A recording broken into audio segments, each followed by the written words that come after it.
ભીલ પ્રદેશ મુક્તિ મોરચા અને ભારત આદિવાસી પાર્ટી ફતેપુરા તાલુકાના કાર્યકરોની રજૂઆતને પગલે ફૂડ એન્ડ ડ્રગ્સ વિભાગનો શુકસરમાં સપાટો. બિન આરોગ્યપ્રદ જ્યુસનું વેચાણ કરતી તમામ હાટડીઓ બંધ કરાવાઈ. ફૂડ એન્ડ ડ્રગ્સ વિભાગ દાહોદના અધિકારીઓ દ્વારા પોલીસ તેમજ અરજદાર ભીલ પ્રદેશ મુક્તિ મોરચા ફતેપુરા તાલુકાના પ્રમુખ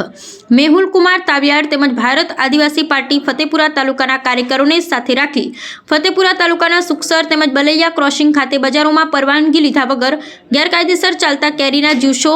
સેન્ટરો, પાણીપુરી સેન્ટરો અને આઈસ્ક્રીમ સેન્ટરો પર તપાસ કરતા બિન આરોગ્યપ્રદ જ્યુસ, ફૂડ કલર મળી આવેલ તેમજ તમામ જ્યુસ સેન્ટરો, પાણીપુરી સેન્ટરો તેમજ આઈસ્ક્રીમ સેન્ટરો ચલાવનારા બીજા રાજ્યના યુપી, બિહાર, મધ્યપ્રદેશ, રાજસ્થાનના જણાઈ આવતા તેમની પાસે જ્યુસ સેન્ટર, પાણીપુરી તેમજ આઈસ્ક્રીમ સેન્ટરો ચલાવવાનું લાયસન્સ, ભાડા કરાર, પંચાયતમાં નોંધણી તેમજ પોલીસ સ્ટેશનનું રજીસ્ટ્રેશન માંગતા એક પણ પુરાવા મળી આવેલ નથી. જેથી ફૂડ એન્ડ ડ્રગ્સ વિભાગના અધિકારી નિલેશભાઈ રાઠવા સ્થાનિક પોલીસ તંત્ર દ્વારા કાયદેસરની કાર્યવાહી કરી બિન આરોગ્યપ્રદ કેરીનો જ્યુસ, બગડેલી કેરીઓ, ફૂડ કલર, એસેન્સ 10 જેટલા સેમ્પલ લઈ તેનો નાશ કરી તાત્કાલિક જ્યુસ, પાણીપુરી તેમજ આઈસ્ક્રીમના તમામ સેન્ટરો બંધ કરવામાં આવ્યા.